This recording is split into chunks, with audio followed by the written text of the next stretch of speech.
It's kind of like when you get a divorce, it's always easier if you can do it without attorneys. Once you add attorneys, pretty soon you're fighting over everything. The crock pot. Yeah, the crock pot. Who gets the crock pot? What was this case's crock pot is really the question. I'm Anna. I'm Darcy. And I'm Leanne, and we're here to discuss court cases because they teach us how to effectively run special education. And I'm Stefan. I work in general education, and I'm here to get spedsplained too.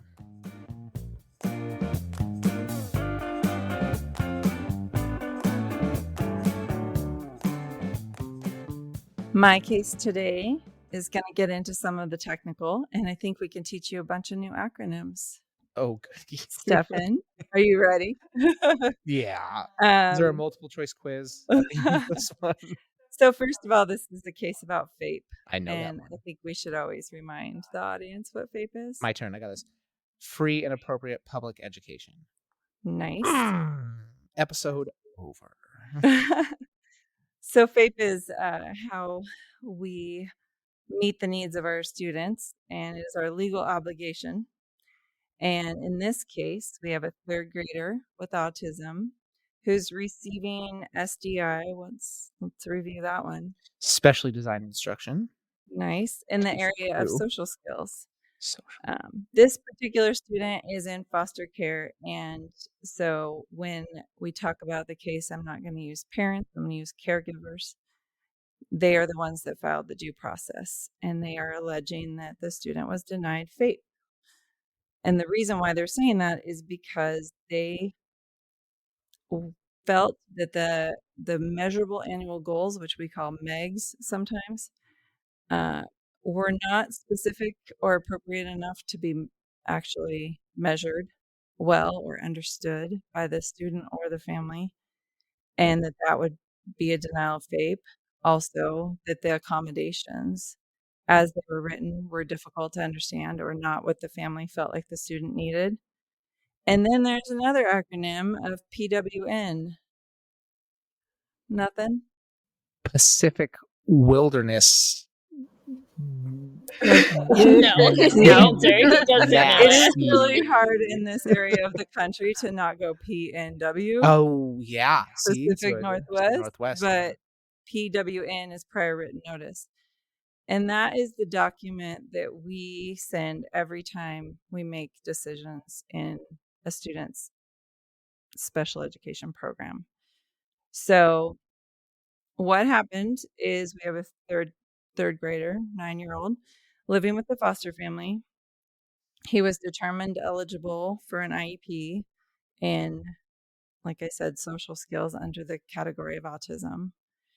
I'm going to go into some goal language. That was in third grade, or he'd already been on an IEP? I'm not sure the history, to be honest. It may have been in there and I missed it, but he was on an IEP. So this was just the annual IEP where we review how the student, the progress that they made and write new goals. So they're on this new IEP with this foster family that had not previously probably been part of his educational planning.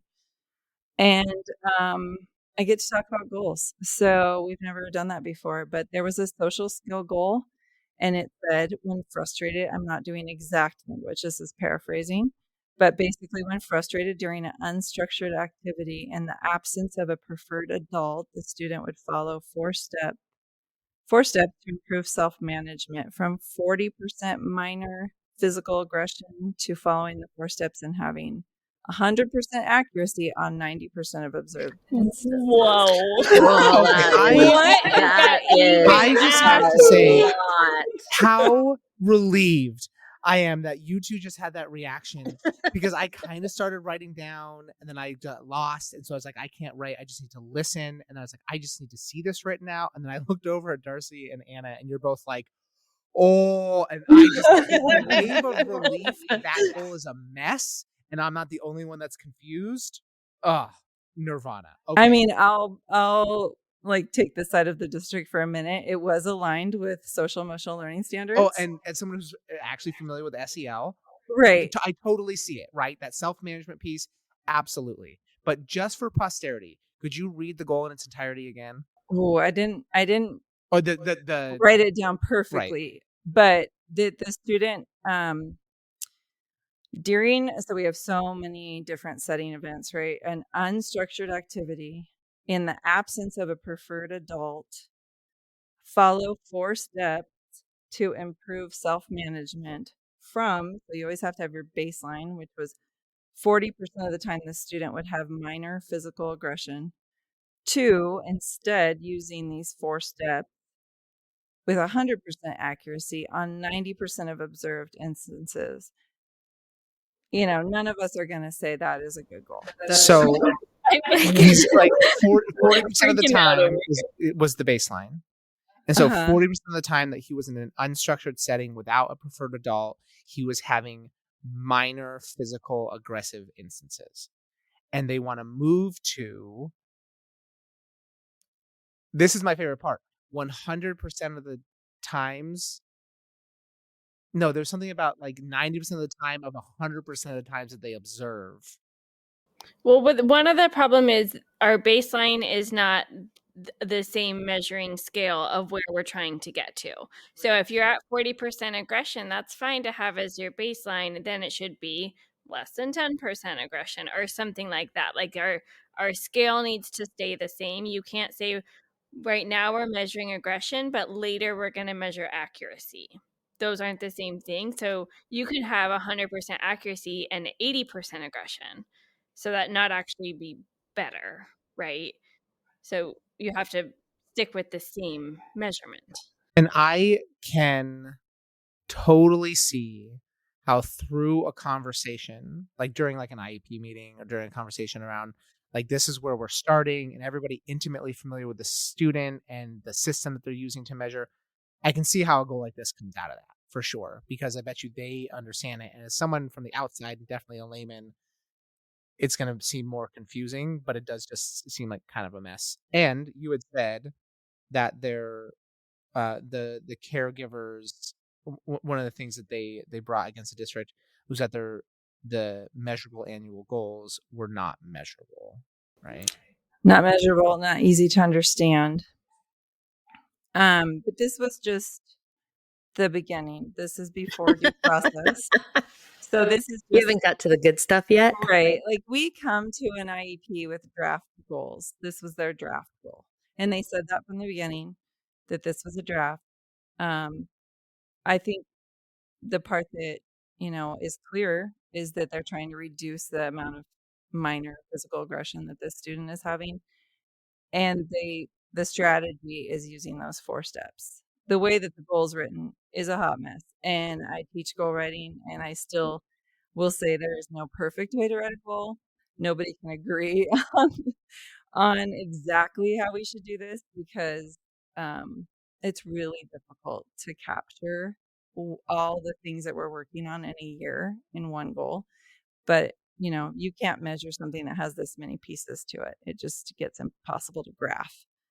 But then there was another goal that I also think you guys will find very interesting. It was a related service of, so this was under, we have SDI, and then we have related service, and then we can have supplementary aid and service as our different buckets kind of that we serve students in on an IEP.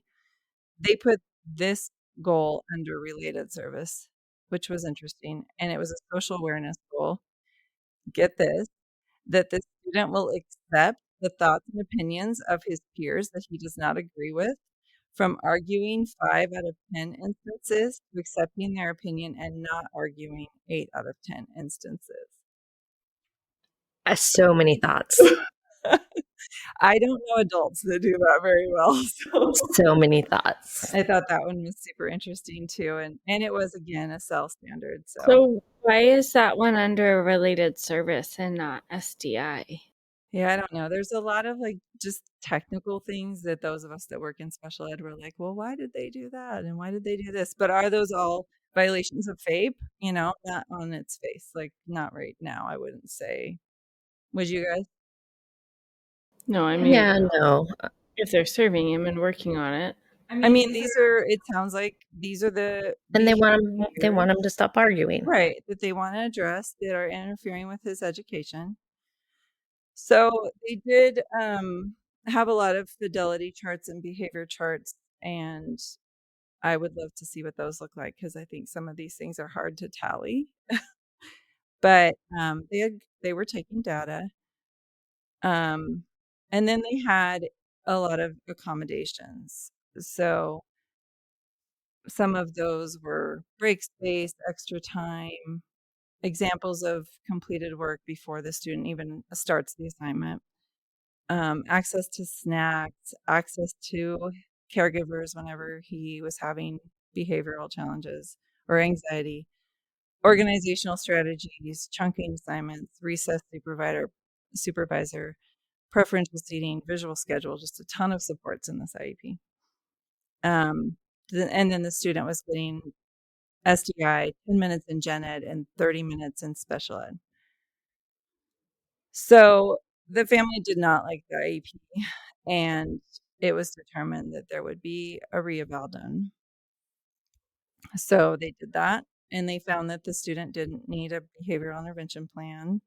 So that would be another thing that you'd want to look at with a student who has physical aggression. You'd often want a behavioral intervention plan. When they're writing, I guess, I don't know, is a behavioral intervention plan appropriate for like their goal around like arguing? Because that's behavior, right?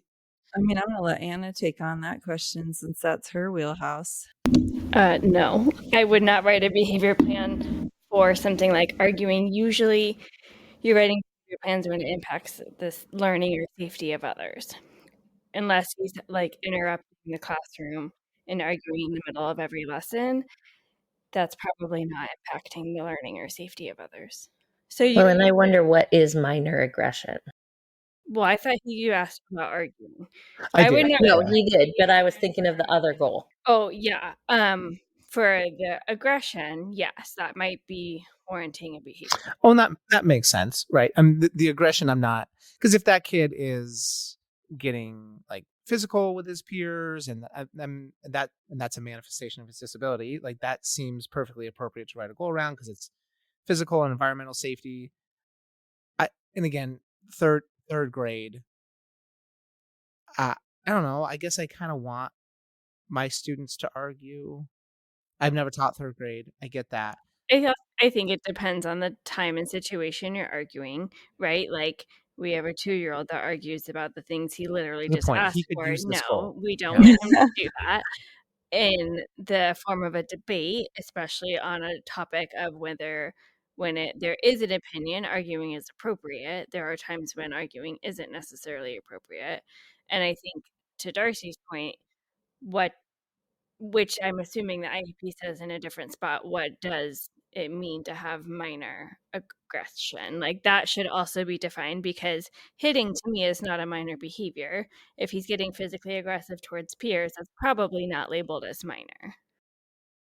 And we're getting into the nitty gritty because I'm also thinking that maybe the arguing is part of the escalation cycle that leads to the minor behavior or the minor. And if you're talking also about, I mean, they called it a social awareness goal around that SEL standard. I just made a connection in my brain of another little fella that we know who has a really hard time accepting when things are wrong and has crazy emotional outbursts and meltdowns when that happens.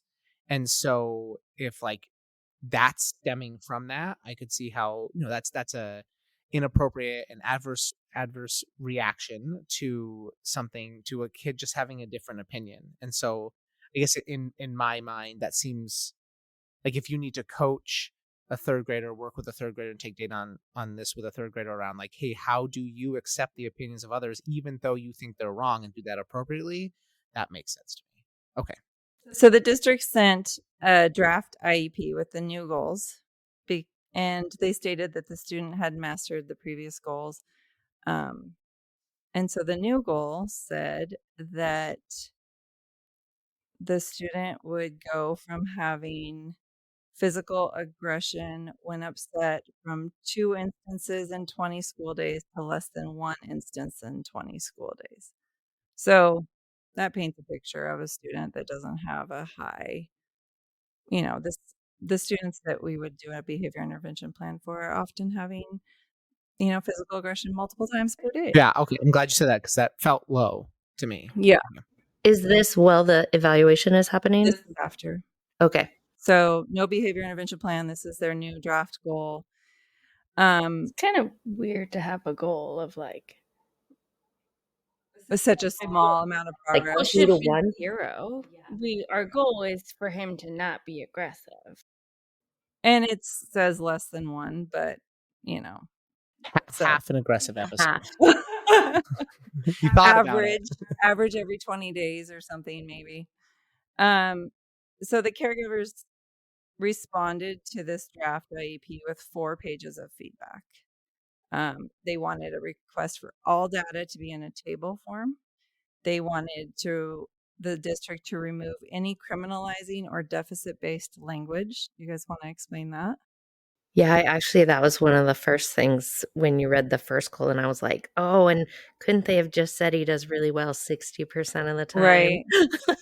Oh, okay. Kind of strength-based instead of all the Here's all the mess-ups. way you're We count doing this all the, like, wrong. We Okay. usually don't write like will decrease a Right. bad behavior. Instead, we're writing will increase a good behavior or a Right. positive behavior. At least that's what we've been taught. I will say we see IEPs all the time that are the decreased version. The parents also wanted to know what strategies, skills, and supports would be given. They wanted the goal to be increasing self-management and relationship skills. A lot more detail in what they wanted. I mean, they kind of rewrote the IEP and sent it back with red ink all over. And they also didn't want any of the previous accommodations removed. It's best practice for us to be editing, removing, adding accommodations every school year because students change, their grades demand different skills. So, sorry, can I ask a question? So Yeah. this is all, they're like writing back and forth, Yes. not having a meeting. This was before a meeting. So because this was clearly going a little bit south, the school district sent the draft IEP home, which we often do when we know that there's going to be a lot of long conversation back and forth, just to try to streamline things for teachers to be able to stay at the meeting the whole time. So they did some edits before they sat down for this IEP. So they took the recommendations of the parents, drafted a second IEP, sent it home, got more edits, wrote a third draft, sent it home, and they sent home a very lengthy prior written notice, PWN, with that. The caregivers still did not agree with how the goals were written or the accommodations, and they felt that the prior written notice was not an accurate picture of anything that happened. But why are they writing a prior written notice before you've had the IEP meeting? Because none of that is actually going to happen yet. I think because they were documenting what things had been proposed and rejected. Via Yes. paper.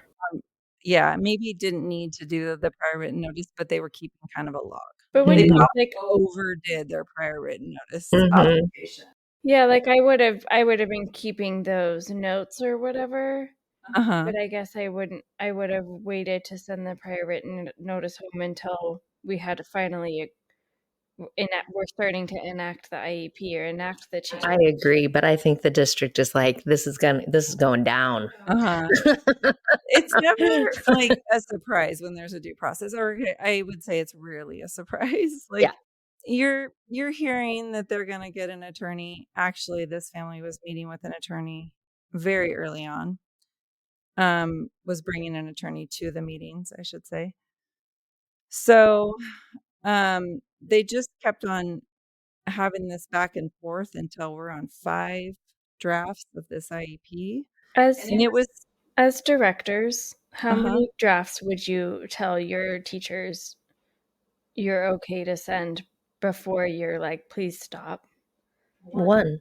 They shouldn't, in my opinion, I would say you shouldn't respond. The parents gave you feedback. You have something to talk about at the IEP meeting Yeah, for your input. So there's I a little wouldn't. indulgence going on Like with the a little family. like poking, like you do it. No, how about this? How about this? How about that? Right? Like just I mean, I that's totally understand the intention of like we Mhm. for hear it's sure. not going well. In the first draft, I was like, yeah, absolutely. But number 5, that sounds like a lot. It's a lot. And I think your goal of trying to save time, it didn't work out. So just have a That's a meeting. very good point. We've done triple the amount of work in an effort to save ourselves some time. And again, I can see you could fall into that trap, right? Like you're trying to be accommodating to the family, and maybe there's a little bit of they're bringing an attorney to the meetings. There's a little bit of fear in that and anxiety built around that, and so falling into that feedback spiral. I can see Yeah. the incremental steps to get into there. And if you really read the case, like the amount of, I'm going to say, nitpickiness was pretty incredible. Like it doesn't, some of the rewording that they wanted, some of the edits weren't going to change the student's program fundamentally Huh. at all. So it's just an incredible amount of resources to be putting into this when the student was going to get the same program at the end of the day. Gotcha. But there were some really cool findings I think we can learn from this. So, one of the findings that the ALJ came up with was the family wanted more goals. And they said IDEA does not specify the number of goals in an IEP, nor does there have to be a goal for every area.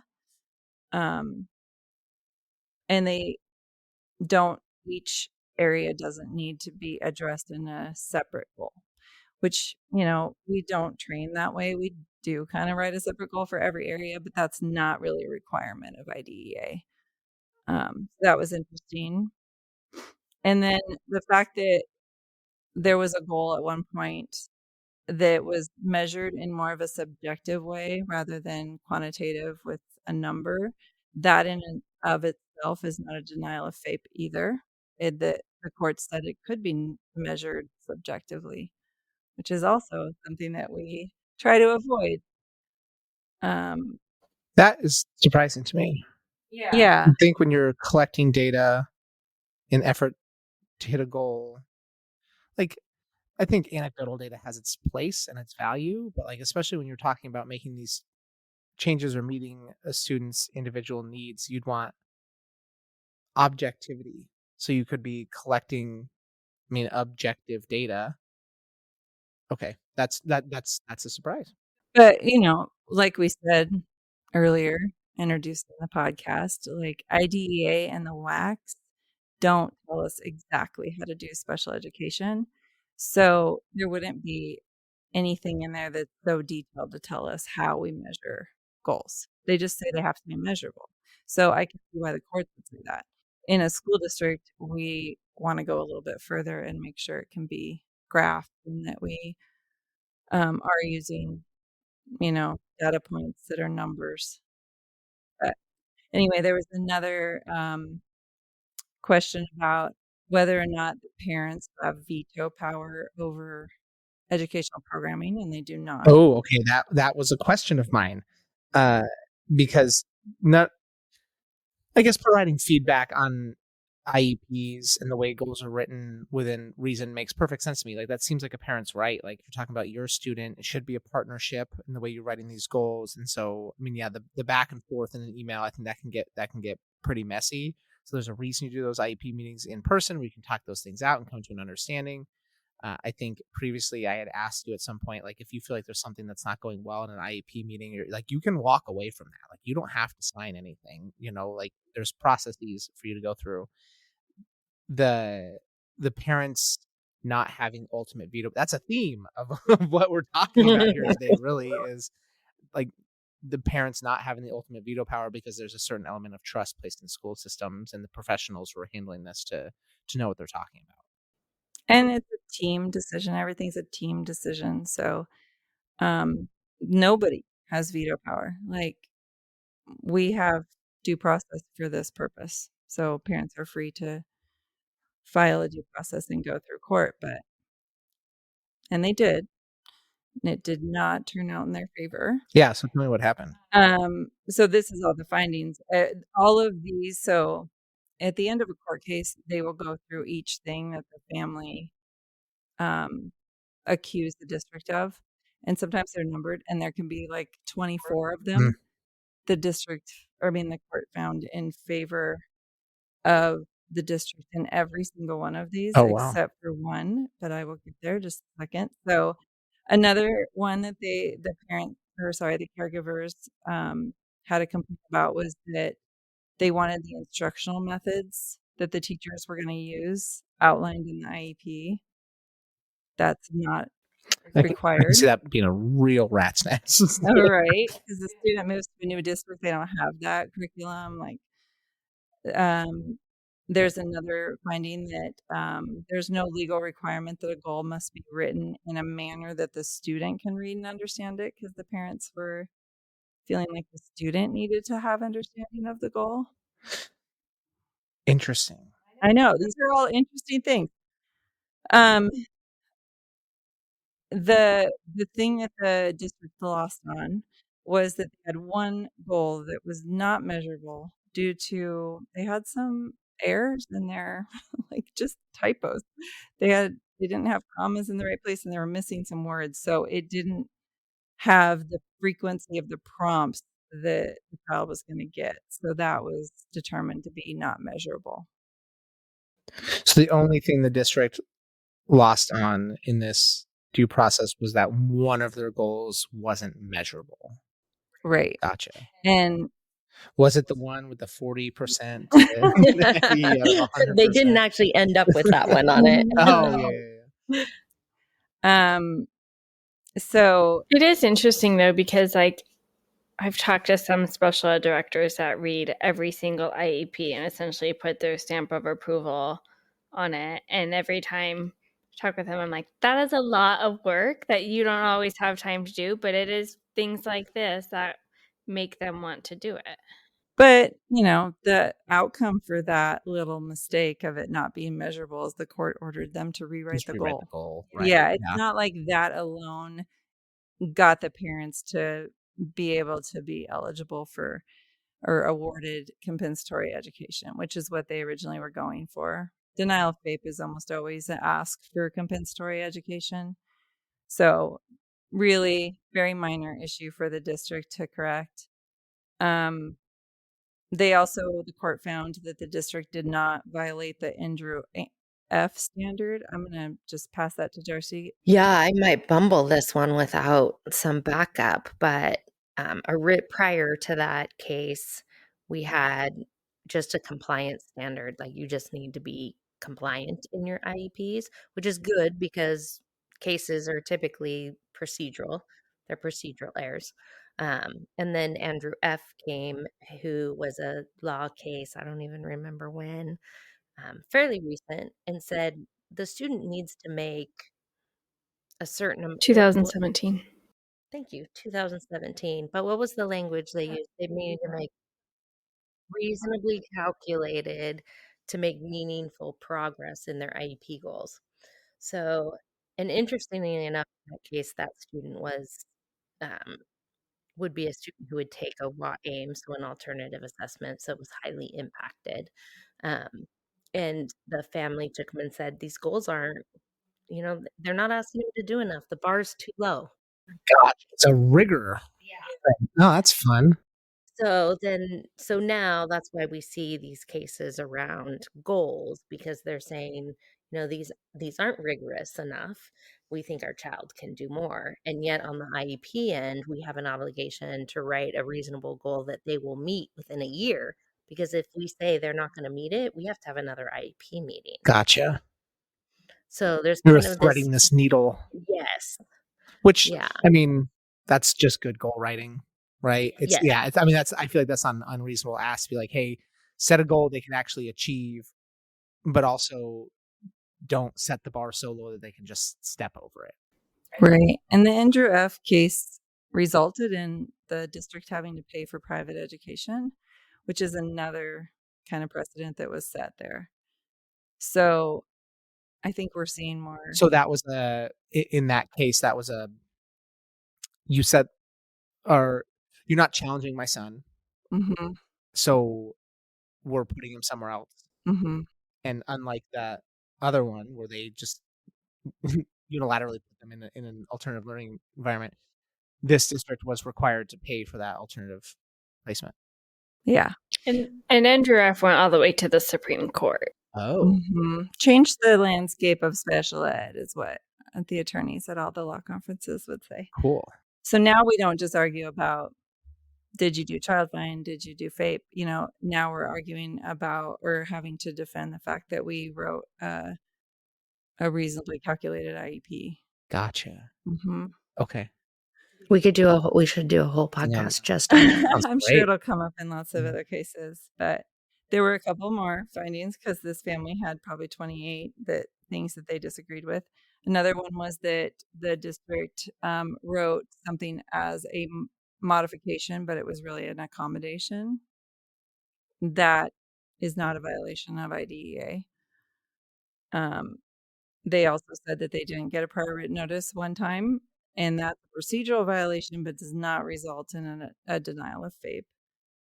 And then the court said prior written notices are not intended to be a perfect record of all statements at a meeting, which we do call them a meeting summary a lot, but that's not really their intention. Their intention is to document all of the proposed and refused actions. So, and then they also had to say that the courts decided that the parents were given meaningful participation, which I think is pretty obvious when you have that many back and forths in writing. For sure. Yeah, that one seems like a no doubter. Yeah. Okay. Those were committed foster parents. Very Yeah. committed. Yeah. Yeah. So And there is a higher standard for kids who are in foster care because we know they are more at risk of falling through the cracks or not getting the services they need. So shout out to the family. Maybe yeah. not all the way to the due process, but shout out to the Yeah. family. Yeah. Do you think that bringing, I'm not saying not to lawyer up, but do you think that bringing a lawyer that early in the process influenced that at all? Because that seems like a little bit of legalese. Like, well, we can get them on this technicality. It's like if a cop follows you for long enough, they're going to pull you over for something because you're always going to commit some sort of infraction, right? Like those prerequisite like infractions or whatever they're called. I mean, do you think there's maybe a little bit of that where like, well, they Yeah. technically didn't do this right. They technically didn't do this right. They technically didn't do this right. Yeah. Anybody that's been to an IEP with attorneys is going to tell you that it's not an IEP anymore. It's two attorneys arguing with each other over Over a child they know nothing about. Yeah. right. Real problem. Yes. So yeah, I'm sure they lost sight of everything because They're doing their job, but the yeah. attorney is not an educator. The attorney is doing their job. It's kind of like when you get a divorce, it's always easier if you can do it without attorneys. Once you add attorneys, pretty soon you're fighting over everything. The crock pot. Yeah, the crock pot. Who gets the crock pot? What was this case's crock pot is really the question. Right? So the district did not violate IDEA and did not violate FAPE. They were ordered to redraft the social skills goal within 30 days and to make sure it was measurable and then it had the frequency of adult prompts in it. If you had, I mean, maybe you have no concept for answering this question, but if you had to guess percentage wise, how often does a due process end like disfavorably for the district? Well, it's changing. Back in the day when Darcy and I started, I won't even throw Anna into that because she's a lot younger. She's still in middle school. The district lost all the time. Oh, really? That's because we didn't know what we were doing because, like I said, the WACs and the IDEA didn't exactly outline So now it's becoming everything. more and more clear. So more precedents, more better. So and as unfortunate as like the Andrew F situation was, those things make huge changes in our field. Like it sucks that happened and that had to go all the way to the Supreme Court, because to go to the Supreme Court, it means there's a lot of back and forth in the courts before that. But then that sets a precedent for moving forward. And I mean, all of these cases change our practice, so it gives us more direction. And if you know much about disability rights, it's pretty new. So we're still figuring all this out, but indirect that did change things. I don't know that we would have had a full due process on whether or not a goal is measurable. That's not something I've seen before. Have you guys I mean, I'm seen sure it's happened, Have but you guys seen Crip Camp? yes, Have you fantastic seen it? movie. You would like it. It's a really good documentary about disability rights. Rights. Yeah. I mean, IDEA is not very old. I always say it's the same age I am.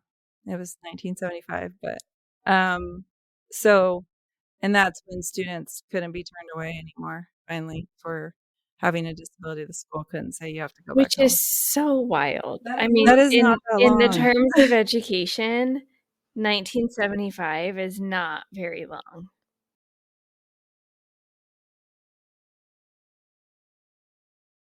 What? I agree. Yes. I just am thinking like our parents were in school and they Yeah, but weren't. think how old our parents are. Oh my god.